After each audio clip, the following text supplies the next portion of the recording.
Así es que eso es lo primero que vamos a decir. Se va a tomar la seguridad, la verdad, de poder hacer el proceso de bautismo, y guardando personas uno a uno.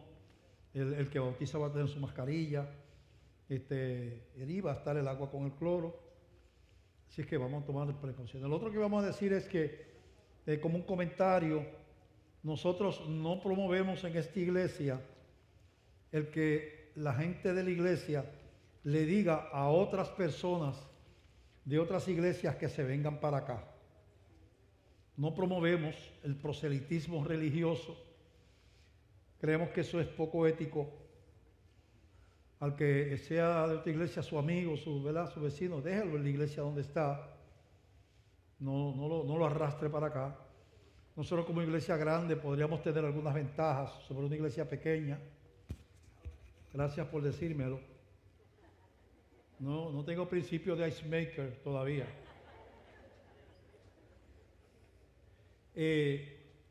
Podríamos tener unas ventajas injustas, ¿verdad? Porque pues la iglesia grande, comodidades, una música, ¿verdad? Entonces no es justo que el pastor ese de la iglesia pequeña, pues una iglesia grande vaya y le empiece a traer miembros para acá. Yo no creo que Dios bendice eso, no creo que sea íntegro, no creo que, aunque puede dar una aparente ventaja de que uno trae miembros, pero en el campo espiritual, cuando uno hace cosas incorrectas, a la larga le rebota en contra. Eso es lo que yo he aprendido. Así que deja a la gente tranquila, está en otra iglesia evangélica, otra iglesia cristiana, déjalo tranquilo, ¿verdad? Siempre viene gente que no se están congregando, que abandonaron su iglesia hace tiempo, gente que viene de otros lugares, de otros países, ¿verdad? Que vienen a Puerto Rico y cosas así. Aquí no identificamos a la gente y nos acercamos a ellos. Por ejemplo, esa hermana que se hizo miembro hoy, usted le puede preguntar, lleva aquí años, si alguna vez alguno de nosotros se acercó a decirle, ¿verdad? La dejamos tranquilo, que sea Dios el que mueva a la persona a decir, yo me quiero quedar en esta congregación. Y a veces han pasado años y años. Y no nos importa que sea alguien prominente, que tiene mucho dinero. Ahí, ¿verdad? No le vamos a tirar atrás porque es un profesional que gana mucho dinero para que traiga. No, está prohibido en esta iglesia hacer eso. Usted, que sea el Señor que haga las cosas. Y vamos a respetar a los miembros de otras iglesias. Amén. Y esas iglesias, que la mayor parte son más pequeñas que esta, en el área sur, prácticamente esta es la más grande, que no vayamos nosotros a estar violando principios espirituales, que a Dios no le gusta eso.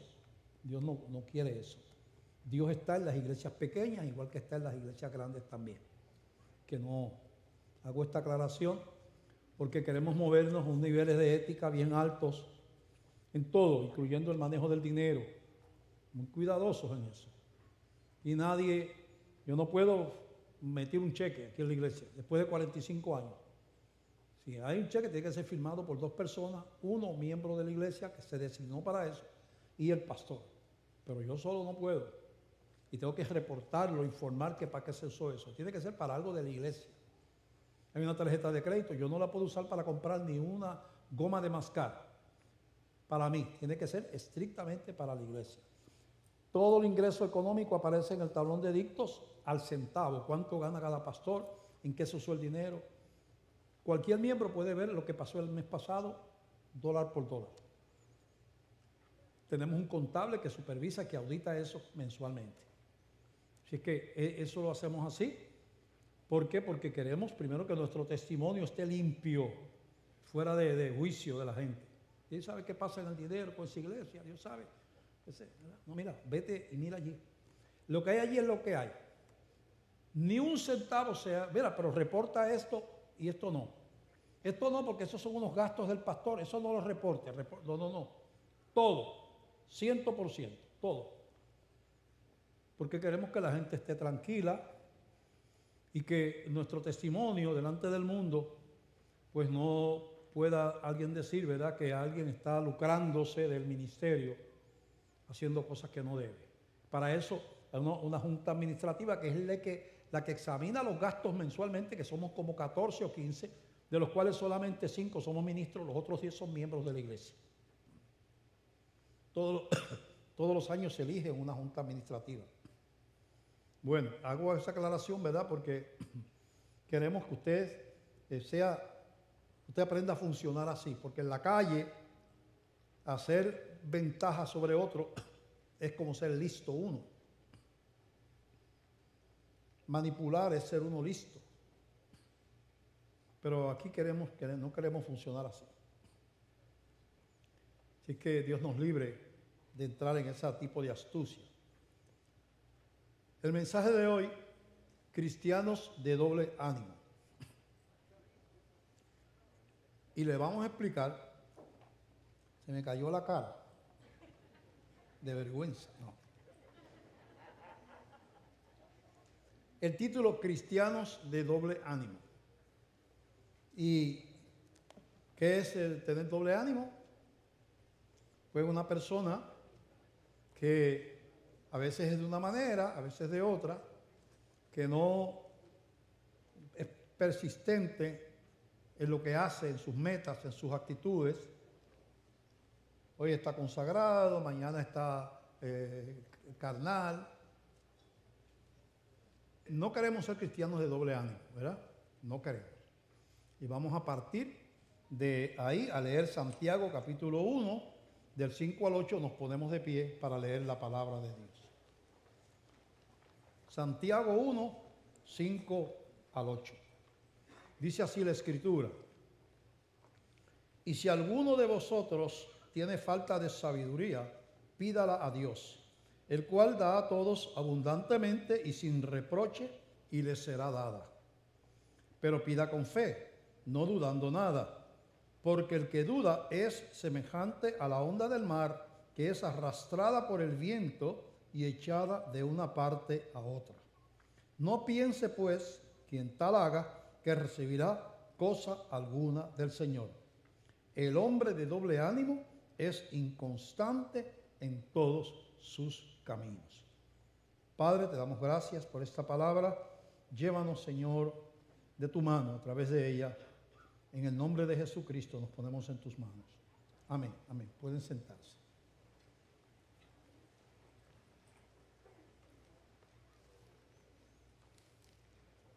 Vamos a hablar de lo que es realmente un cristianismo estable y de dónde vienen los ataques a nuestra fe. Cómo tenemos que estar alerta. Cómo hay principios que son incambiables, que son establecidos por el mismo Dios y que no tenemos derecho ni autoridad para cambiarlos por otro concepto que diga el hombre más sabio del mundo, que se ponga de acuerdo todos los científicos del mundo, que todos los tribunales del mundo digan que algo es bueno, que la Biblia dice que es malo. Un cristiano dice, todos los tribunales dicen que es bueno, pero la Biblia dice que es malo. Yo soy cristiano, yo me quedo con la Biblia. Así que el cristianismo es por naturaleza una religión de absolutos, porque cree en un Dios absoluto, soberano, infalible, todopoderoso, infinitamente amoroso y justo. Ese es el fundamento de la fe cristiana. Sobre esa persona llamado Dios, que sabemos que es Padre, Hijo y Espíritu Santo, llamado Dios, sobre esa persona descansa nuestra fe. No es una fe que está a los vientos de la popularidad. ¿Qué es lo que están diciendo? ¿Qué dicen los artistas hoy? ¿Qué dicen los psicólogos? ¿Qué dicen qué dicen los políticos? ¿Qué dice la academia, los profesores, los catedráticos? O sea, no nos estamos preguntando eso. Ya tenemos lo que tenemos que creer. Está escrito en una cosa que se llama la palabra de Dios.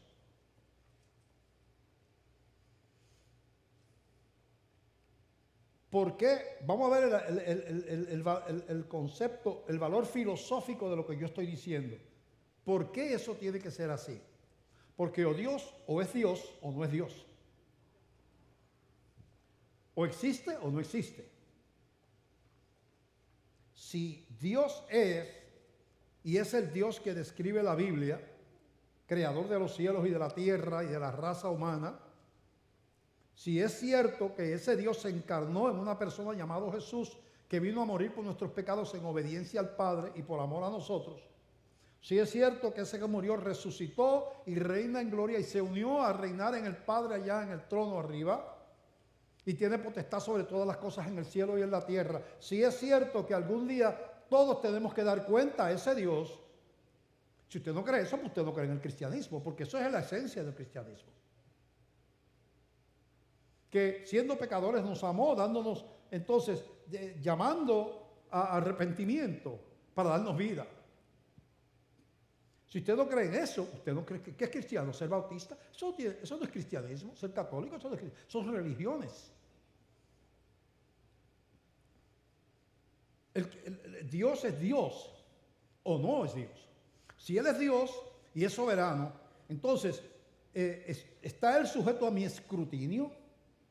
Mira lo que es la altivez, la soberbia. Yo voy a examinar a Dios. O yo creo o no creo. Si el Dios de la Biblia no me gusta, no lo entiendo, no me parece locura, pues no creo. Soy inconverso. La Biblia no cuestiona y dice que hay unos que creerán y otros que no han de creer. Y dice que Dios prepara los corazones. Donde es buena semilla, la palabra florece. Donde es mala tierra, la palabra no da fruto y se muere, no crece. Yo no soy buena tierra o mala tierra. La raza humana está dividida en los que son buena tierra y los que son mala tierra. Donde la palabra haya lugar y donde la palabra no haya lugar. No hay problema con eso. La Biblia no cuestiona que hay eso. Pero sí la Biblia cuestiona. Tú dices que tú eres de Dios. Tú dices que tú tienes fe, que tú crees en el Dios. Tú crees en qué Dios, el que dice la Biblia, porque es el único Dios que conocemos, el que viene a través de la Escritura.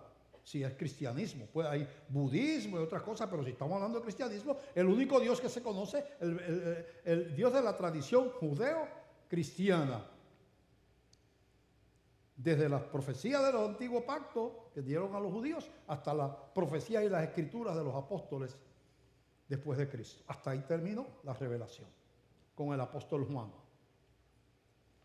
Yo creo en el Dios ese, pues no creo, pues no hay problema.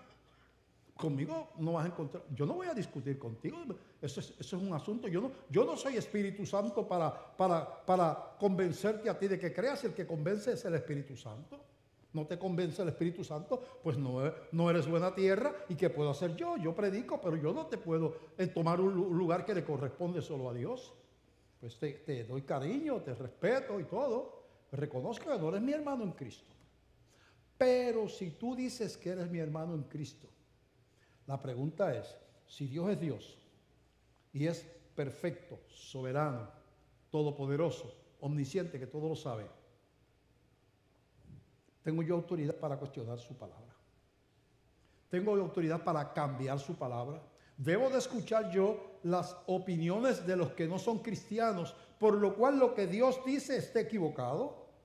¿Me tengo yo que sentar a escuchar a los filósofos de este mundo, a los ilustres, a los educados de este mundo, a los iluminados de la ciencia, para que me digan a mí que yo estoy mal en esto, en esto, en esto, en esto? Y yo, pues mira tú, y entonces termino dándole razón a los que no creen en Dios. Pero eso pasa, y está pasando. Hay una iglesia en la Biblia, hay 7 iglesias a quienes se les escribe. El Señor se le aparece al apóstol Juan y le dice que le envió una carta a 7 iglesias de Asia. Juan acuérdense, Cristo ya había muerto, resucitado. Él está exiliado en la isla de Patmos, el apóstol Juan, y allí tiene una visión.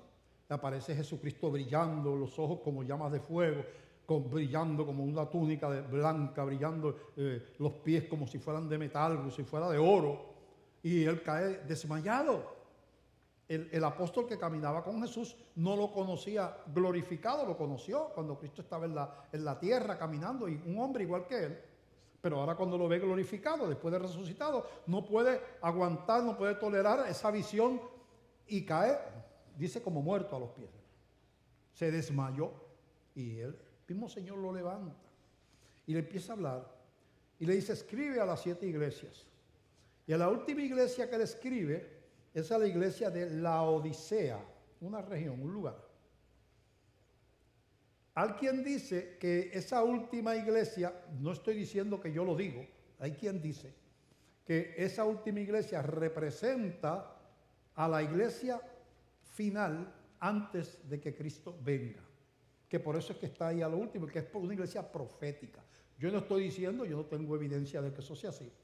Sí puedo decir que coinciden mucho las características de esa iglesia con las características de gran parte de la iglesia de este tiempo.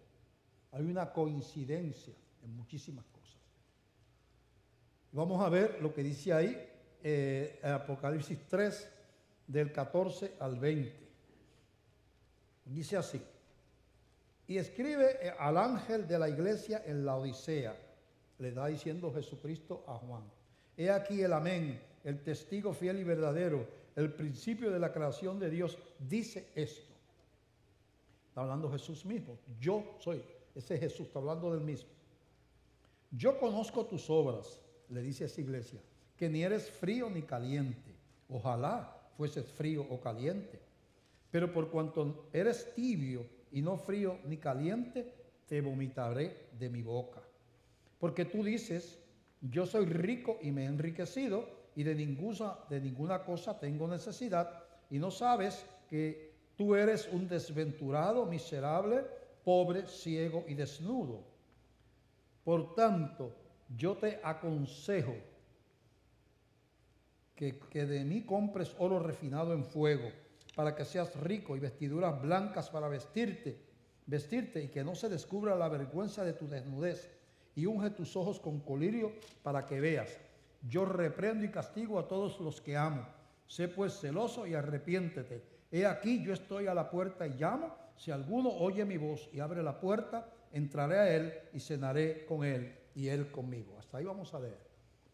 Entonces el Señor le dice, yo no tolero a ese tipo de iglesia que no se me entrega a mí por completo, que solamente me da un pedacito de su vida y el resto él hace allá, vive y hace como le da la gana. Y dice, te vomitaré de mi boca. Y es un comentario que es lo que usted hace cuando se come algo que está dañado, que está podrido, que le sabe mal, y usted lo escupe. No me lo puedo tragar. No sabe bien. Dice, está diciendo el Señor, hay gente que se llama iglesia y yo no los puedo tragar.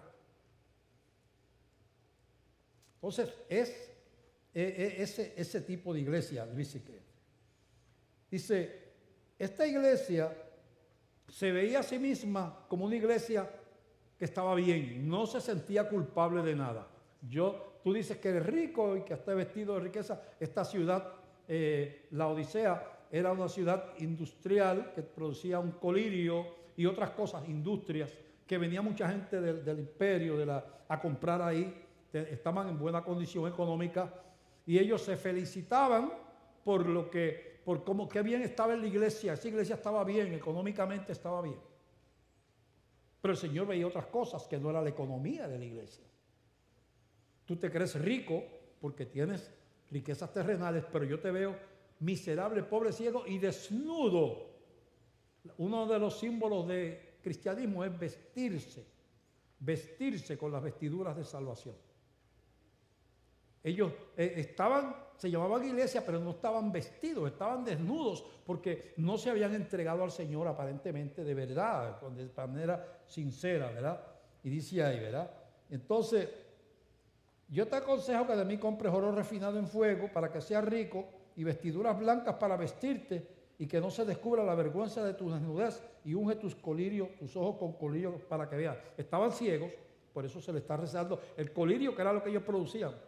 Mira a ver si componiéndote el colirio que ustedes venden aquí se coge visión espiritual. Era como una, en el sentido de burla, ¿verdad? Entonces, y dice que compres oro refinado. El oro es símbolo de divinidad y vestidura blanca es símbolo de divinidad. Así que era una iglesia que se llamaba iglesia, pero no estaban vestidos de hijos. eran inconversos. Se está dando ese fenómeno actualmente en denominaciones completas que han abandonado la palabra de Dios. Le llaman bueno a lo que el mundo le llama bueno. La palabra Laodicea, vamos a repasar esto un momentito, detenernos aquí. La palabra Laodicea, el nombre de la ciudad, viene de dos raíces griegas. Laos quiere decir pueblo. Y dike, que es la segunda parte de la palabra, quiere decir derecho. Así que el nombre de la ciudad era derecho del pueblo, o derechos humanos, o derecho del pueblo, o derecho de la nación. Que es extraño que la mayor parte del desvío terrible de esta civilización en este tiempo, incluyendo las iglesias, viene por lo que reclama la gente derechos humanos por encima de la palabra de Dios. Y hay iglesias que se han unido a eso. La Biblia dice no matar, no se deben matar los niños, pero nosotros somos la iglesia de Laodicea. Tenemos derechos de pueblo. Es mi cuerpo. Yo puedo matar a mis hijos porque es mi cuerpo. Yo tengo el derecho a matarlo. Fíjate qué extraño, esa iglesia se llama la iglesia Laodicea, la iglesia de los derechos del pueblo. La Biblia dice que el matrimonio, la unión es entre un hombre y una mujer dentro del matrimonio como lo creó Dios, ¿verdad? Pero yo puedo hacer otro montón de tipos de variedades de relaciones. Porque son mi derecho, es mi cuerpo. Así que en la iglesia de hoy, gran parte de la iglesia se ha unido a eso. Muchas iglesias no, pero denominaciones completas están diciendo, el mundo tiene razón. Tenemos derecho a esto, tenemos derecho. Ellos tienen derecho al aborto. Ellos tienen derecho a tener el tipo de relación sexual que quieran, porque son sus derechos. Es una glorificación del derecho sobre la voluntad de Dios. Así vive. Mucha iglesia ha caído en esa trampa. Porque vamos a ver que la presión terrible que hay de la sociedad que le dice la gente razonable vive por derechos, lo dice la Carta de Derechos de las Naciones, de la Nación Americana y de otros países del mundo. Son los derechos humanos lo más grande, no es Dios, son los derechos humanos. El hombre está sobre Dios.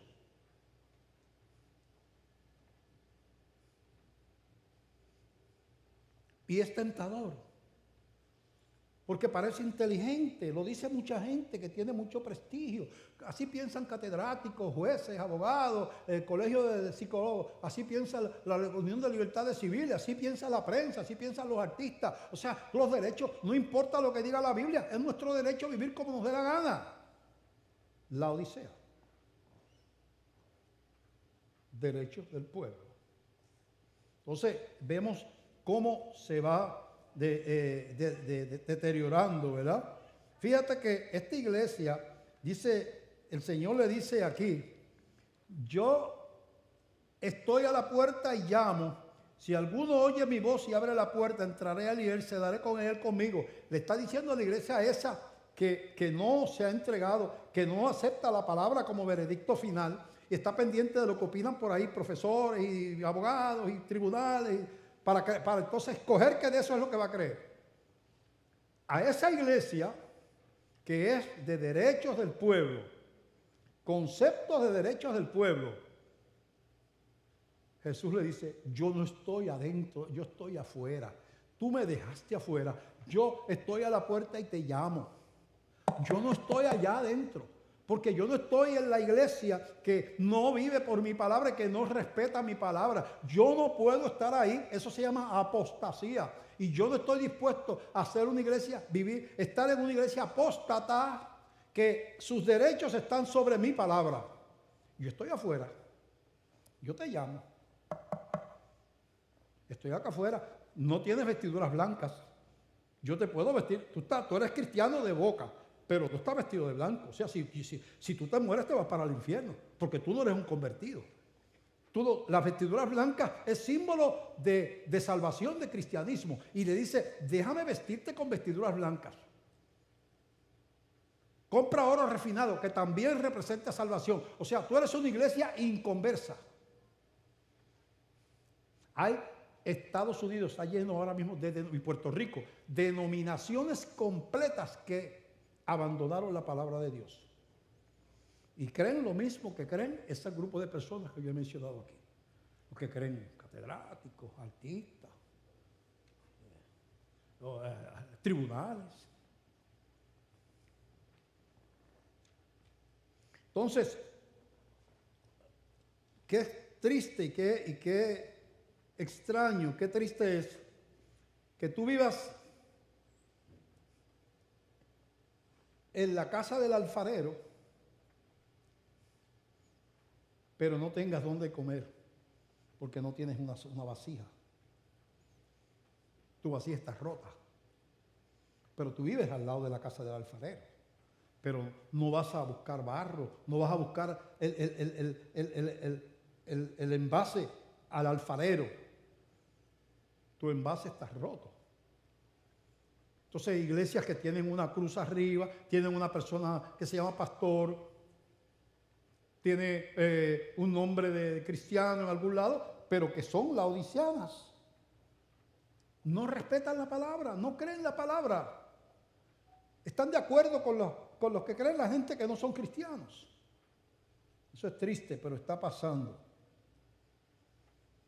Dios ha tratado de proteger a la iglesia de ese tipo de pensamiento y le advierte allá en Colosenses capítulo 2, verso 8, le dice a la iglesia, escribe el apóstol Pablo, mirad que nadie les engañe por medio de filosofías y huecas sutilezas. Mira cómo le llama a todas esas cuestiones de derechos y de humanismo y de falsa ciencia, de que Dios no está, Dios no existe, o verdad, no es como Dios dice, que somos creados por Dios, somos una casualidad, que verdad, todas esas cosas que están enseñando por ahí. Que nadie les engañe por medio de filosofías y huecas sutilezas, según las tradiciones de los hombres, conforme a los rudimentos del mundo y no según Cristo. Porque en Él, en Cristo, habita corporalmente toda la plenitud de Dios, de la deidad. Y vosotros estáis completos en Él, que es la cabeza de todo principado y potestad. Él es el Señor. Todo lo que existe, todos los demonios, toda la raza humana, todos los planetas, toda la vida animal, todo está bajo el poder de Dios. Y estarán ahí hasta que Dios diga. En algún momento, dice en una de las epístolas de Pedro, este mundo va a desaparecer ardiendo en llamas, se fundirán los elementos, dice. Se fundirán los elementos ardiendo. O sea, esta tierra en algún momento se va a derretir. Eso profetiza la Biblia. Y dice, habrá después un cielo nuevo y una tierra nueva donde mora la justicia. O sea, esta tierra ya tiene una sentencia. O sea, no podemos levantar un altar ni a la ciencia, ni al conocimiento humano, ni eso, porque todo eso va a desaparecer y solo sobrará los que tengan de esa creación para Dios. Para el infierno va a sobrar mucho, pero para Dios solo sobrará aquellos que estén marcados con la sangre de Cristo porque son hijos de Dios. Pero aquí está hablando de gente que se llama cristiano, pero que tienen a Jesucristo fuera de la iglesia y tienen la palabra fuera de la iglesia. Ellos se ven como cristianos modernos,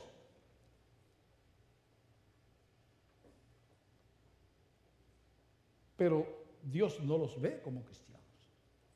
Entonces, eso es bien importante entenderlo. Así que el mundo utiliza la astucia inducida por Satanás para apartarnos de la fidelidad a la palabra. Y no se puede ser cristiano sin la palabra de Dios. Si tú le dijeras a Cristo, tú te encontrarás con Jesús. Dice, mira Jesús, yo no quiero ir al infierno, yo quiero que tú me des la salvación. Pero no me pidas que obedezca la palabra, ni que crea en la palabra, porque yo no me sujeto a nadie, yo no tengo a nadie que yo considere que es superior y que la persona que me dice lo que yo tengo que hacer y que no tengo que hacer, yo no soporto a nadie que me diga las cosas, yo hago lo como quiero, yo vivo como quiero, pero a mí no me gustaría ir al infierno. Bueno, a nadie le gustaría. Jesucristo te dice, hay un problema. ¿Cuál es el problema? Yo nunca he podido salvar a nadie que no me acepte como Señor. además de Salvador. Yo no puedo ser Salvador de nadie del quien no soy Señor. Yo soy Salvador y Señor. O no soy ninguna de las dos cosas. Pero dame la salvación y déjame que yo, ¿verdad? Yo trato de vivir la vida como mejor yo pueda, según me enseñan las diferentes corrientes filosóficas de este mundo y políticas, ideas políticas. Bueno, tú haz lo que tú quieras, pero no como hijo mío. Si es como hijo mío, ya yo di un documento que inspiré a profetas por miles de años, que se llama la palabra de Dios. Y esa es la norma de regla y conducta y fe para la iglesia, la palabra de Dios. Lamentablemente, no te puedo salvar. Si no crees en mi palabra, tampoco crees en mí. Porque la revelación mía viene por la palabra de Dios. Así que eso no lo podemos hacer. Vamos a ver algunas de las cosas que el mundo usa como astucia, como astutamente, para que los cristianos no dudemos de esa palabra y dudemos de la necesidad de mantenernos fieles en nuestras creencias. Primera presión o astucia. La fe es superstición e ignorancia. Eso apela al sentido de que no nos gusta que nos vean como ignorantes. Nos gusta que la gente nos reconozca como somos personas inteligentes. Entonces se utiliza, y tú estás creyendo en eso, muchacho. Tú sabes muchos ambientes donde hay gente que ha estudiado mucho en las universidades y en otros lugares. Y tú estudiaste y tú todavía estás creyendo en eso que escribieron un choje viejo allá hace un montón de años. Con todo lo que ha cambiado el mundo, con satélites y teléfonos, que puedes hablar con China ahora mismo si quieres, puedes montarte en un avión y estás un par de horas estás en Estados Unidos, o en 6 o 7 horas estás en Europa, y todavía tú estás creyendo en los cuentitos de hadas, eso que escribieron hace miles de años, muchachos. Eso es ridiculizar la fe, una astucia. Ridiculizar la fe como algo que solamente tiene la gente que es ignorante o supersticiosa. Y funciona. Muchas personas se avergüenzan de su fe. No lo dicen donde hay gente que se puede burlar o ¿verdad? Que se creen que saben mucho. No, se avergüenza. Y entonces se utiliza eso, ridiculizar la fe como de ignorantes para callarnos la boca y para colocarnos a la defensiva. Segunda presión que viene sobre los cristianos: negar la divinidad de Cristo. Inclusive muchas de esas personas expresan admiración por Jesús como un gran hombre, un gran ser humano. Mira la astucia. No, Cristo es Dios. Mira, no ha habido, para mí, el hombre más grande que ha habido aquí en la tierra es Jesucristo. Es un hombre extraordinario, amoroso. Yo lo admiro como loco, pero era un hombre. Y si te cogen medio desarmadito y te dicen, bueno, pues fíjate, él admira a Jesús. Es más o menos de los nuestros, porque está diciendo que Jesús es el hombre más grande que ha pasado por la tierra. Pero eso es una mentira. Aunque es una verdad también. Es el hombre más grande que ha pisado esta tierra. Pero es también Dios encarnado. Si tú le quitas a Jesucristo la divinidad, le estás quitando el poder para salvar. Le estás quitando el poder de su muerte en la cruz. Y lo que te queda es con un héroe como Martin Luther King, como Mahatma Gandhi, como cualquiera de esos héroes que tiene la gente por ahí, ¿verdad? Que son héroes terrenales. Si despojamos a Cristo de su divinidad, ¿qué nos queda? Un héroe. Pero lo hacen así. Le dan loas a Cristo, ¿verdad? Le dan loas, lo exaltan, pero niegan la divinidad de Cristo. Así que dice, te voy a dar una de cal, pero la de arena me quedo yo con ella.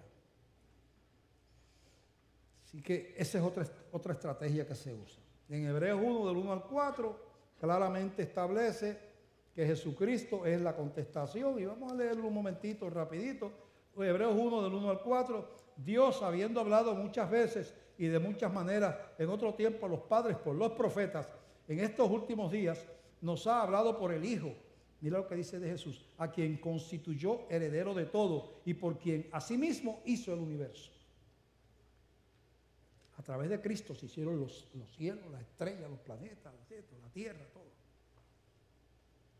El cual, siendo el resplandor de su gloria, siendo el resplandor del Padre y semejante a Él, y la imagen misma de su sustancia, y quien sustenta todas las cosas con la palabra de su poder, habiendo efectuado la purificación de nuestros pecados por medio de sí mismo, se sentó a la diestra de Dios en la majestad en las alturas, hecho tanto superior a los ángeles, cuanto heredó más excelente nombre que ellos.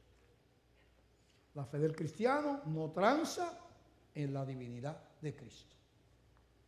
Cristo es Dios encarnado. Aquí lo dice, la imagen misma de su sustancia. Pero te tratan de despojar a Cristo de divinidad. Hay inclusive denominaciones que niegan la divinidad de Cristo, ¿verdad? No creen a Cristo como Hijo de Dios. Algunos son unitarios como los testigos de Jehová. No creen ni en el Espíritu Santo ni en Jesús como Hijo de Dios, como un miembro no creen en la Trinidad. Creen solamente en el Padre. No creen en los demás. No creen en que tengan divinidad alguna. El Espíritu Santo es una fuerza, según ellos. No es una persona. Y pues diferimos muchísimo por eso. Bueno, pero ellos tienen allá sus propias verdades. Así, segunda presión, negar la divinidad de Cristo. Tercera presión sobre los cristianos, cuestionar la autoridad e infalibilidad de la palabra.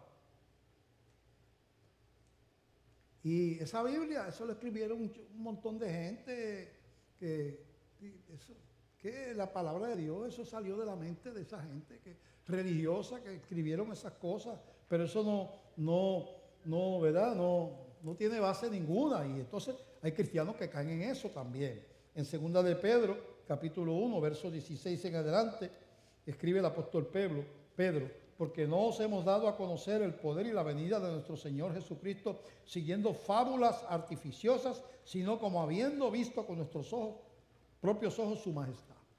Pedro, Juan y Jacobo vieron algo que fue asombroso, y él está diciendo, nosotros no estamos hablando por boca de ganso, como dicen ahí, nosotros vimos su gloria.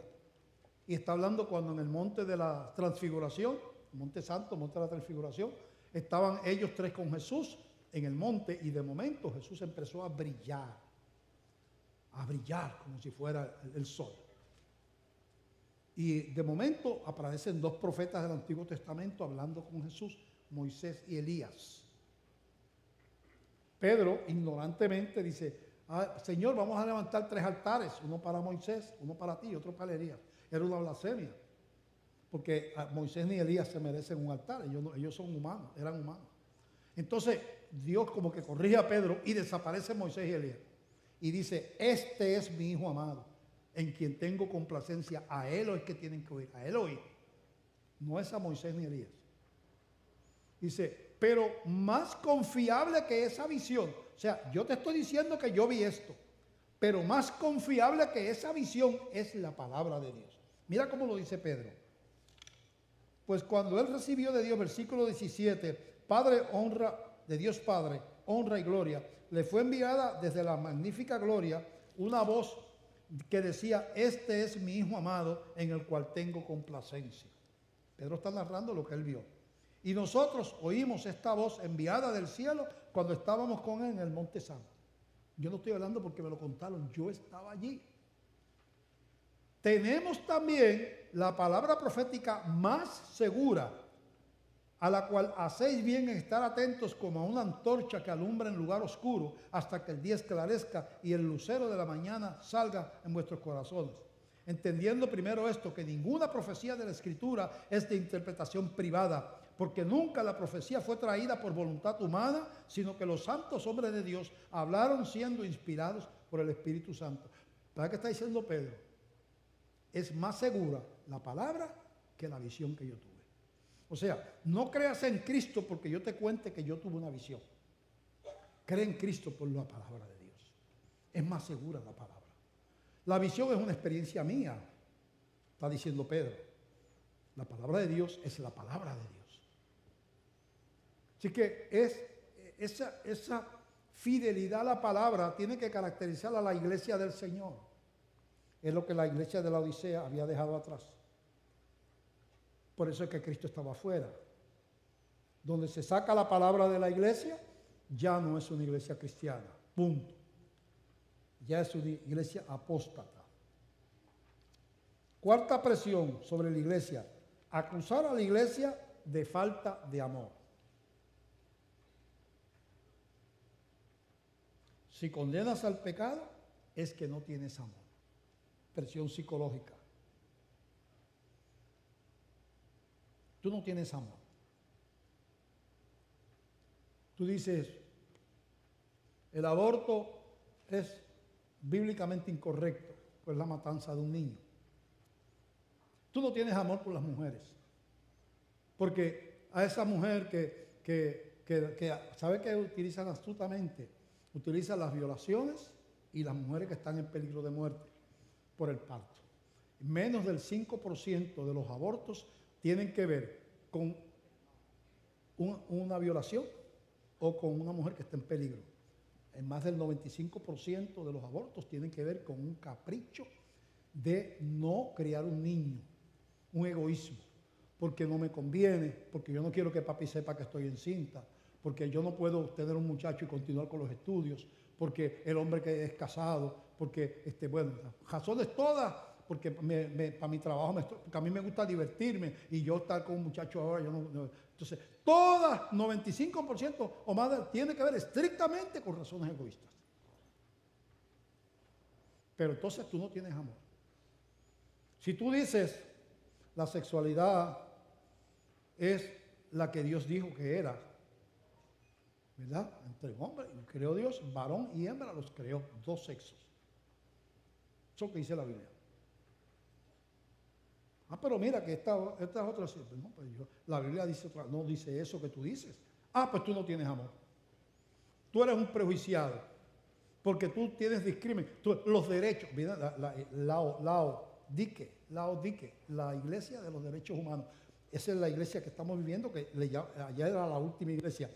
Me está violando mis derechos. Tú tienes que aceptar mi estilo de vida,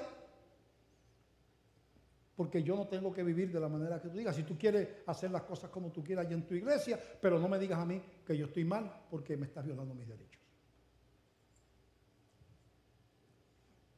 Y eso, ya hay denominaciones completas que han dicho, nosotros no queremos que nos digan que no tenemos amor, no queremos que nos digan que somos intolerantes, entonces nosotros vamos a ser inclusivos ahora.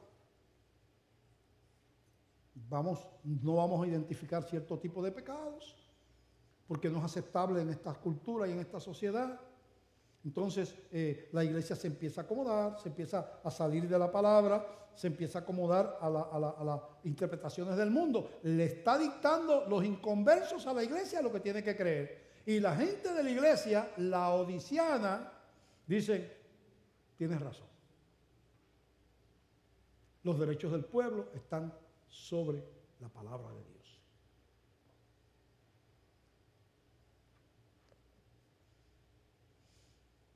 Jesucristo llama a la iglesia a tomar una cruz. En Mateo capítulo 10 dice lo siguiente, y ya estamos llegando aquí, Mateo 10 del verso 34 en adelante. 10, 34 al 39. Dice Jesús, no penséis que he venido para traer paz a la tierra. No he venido para traer paz, sino espada. ¿Qué quiere decir eso?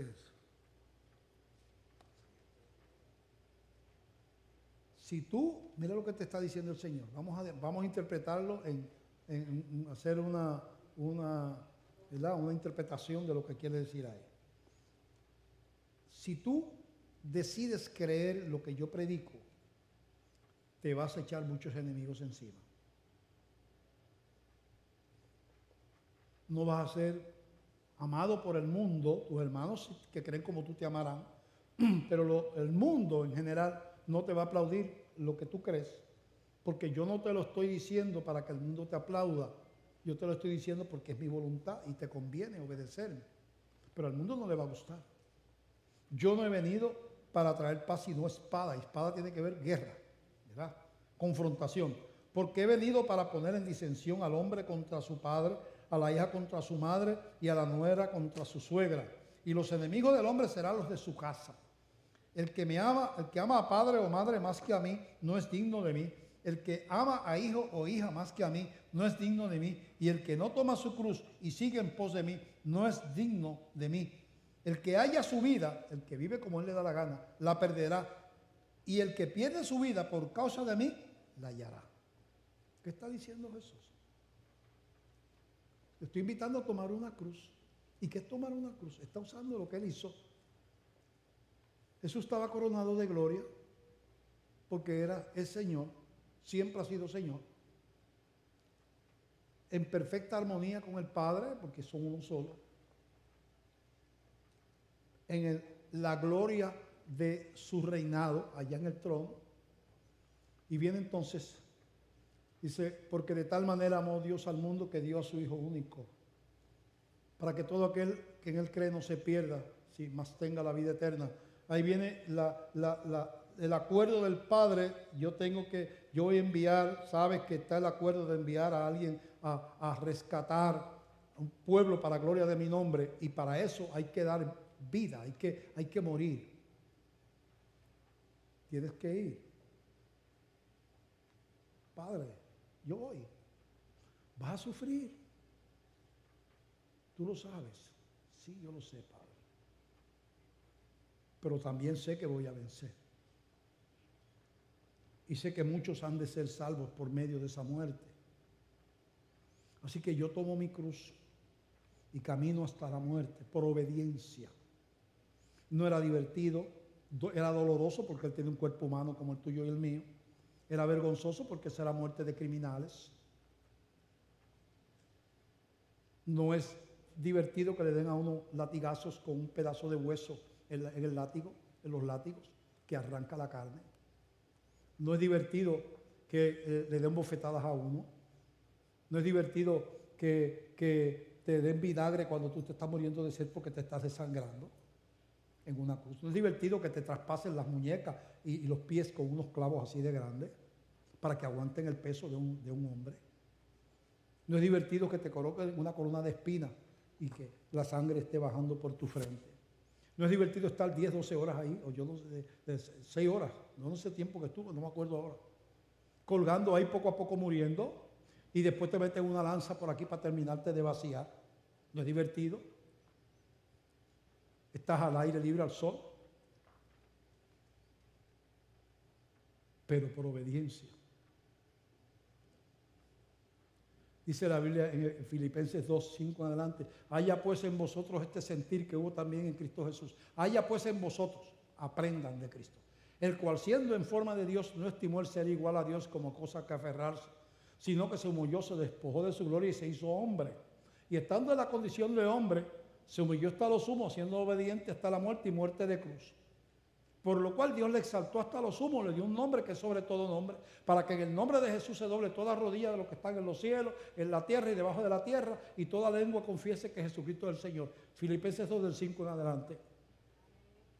Dice, hay en vosotros, o sea, yo tomé mi cruz, ahora el seguirme es tomar una cruz también. A ver, hubo una confrontación con la raza humana, el poder religioso de aquel tiempo, los fariseos y los saduceos y el imperio romano. Y yo tuve que enfrentar eso a mi mismo pueblo que gritaba crucifícale. Los mismos judíos, mi gente. Yo te estoy poniendo una cruz. A veces tu familia se opondrá a tu fe. A veces el gobierno se opondrá a tu fe.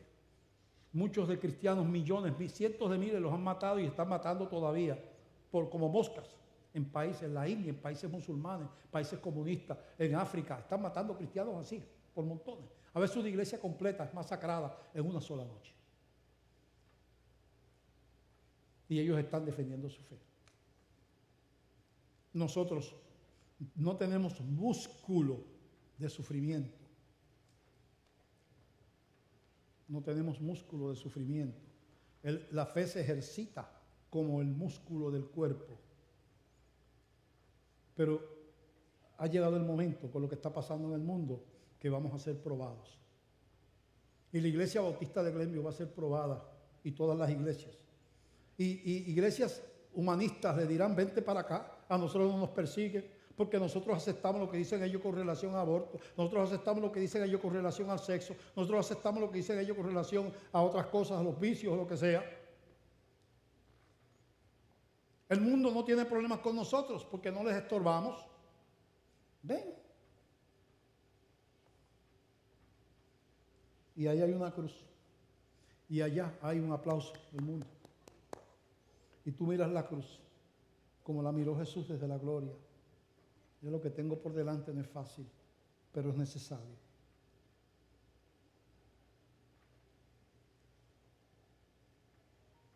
¿Qué iglesia vamos a hacer? ¿La Odisea o la iglesia de Jesús?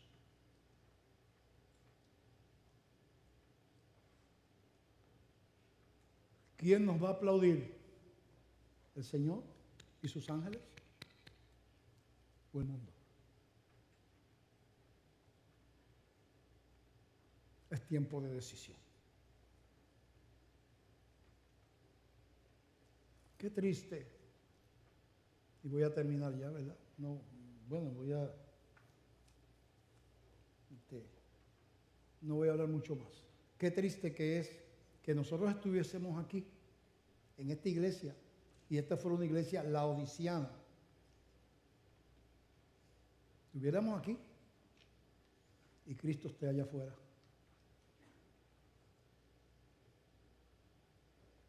Dice, yo estoy acá afuera, ustedes me sacaron mi palabra, me sacaron a mí. Donde sacan mi palabra me voy yo también. Aparte tenemos un culto y cantamos, sí, cantan pero sin Dios, sin presencia. Yo estoy afuera.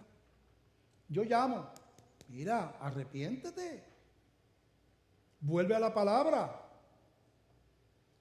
Hay denominaciones en Estados Unidos que lo que creen, lo que están creyendo, lo que están practicando, a quienes están haciendo obispos y nombres grandes y presbíteros y cosas de denominaciones, gente que vive una vida de pecado pero desastrosa y ellos lo saben, viven como su sexualidad y ellos la saben, y aún así le dan títulos y le dan grandes posiciones en esa organización religiosa, porque ya ellos murieron, no tienen conciencia de pecado,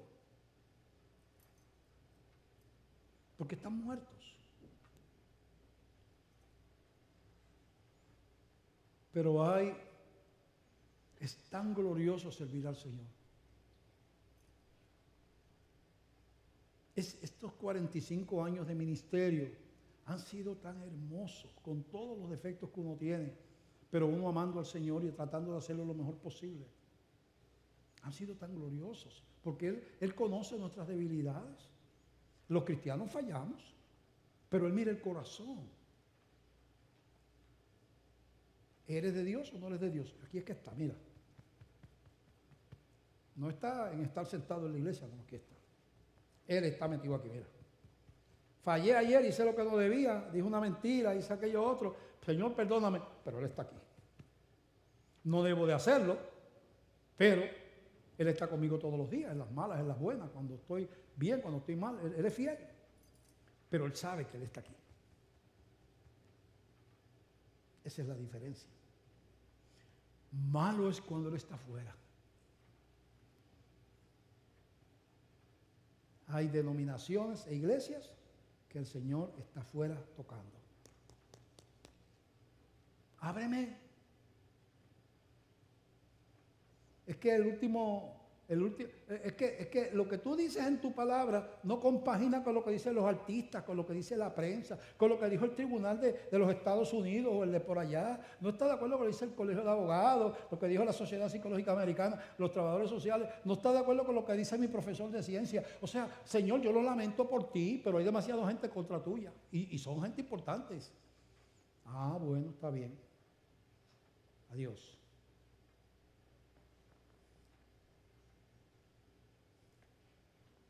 Una iglesia sin presencia de Dios es un concierto sin música.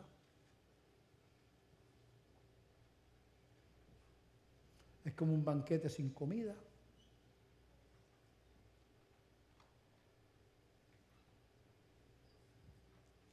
Es como un hermoso planeta sin aire ni agua,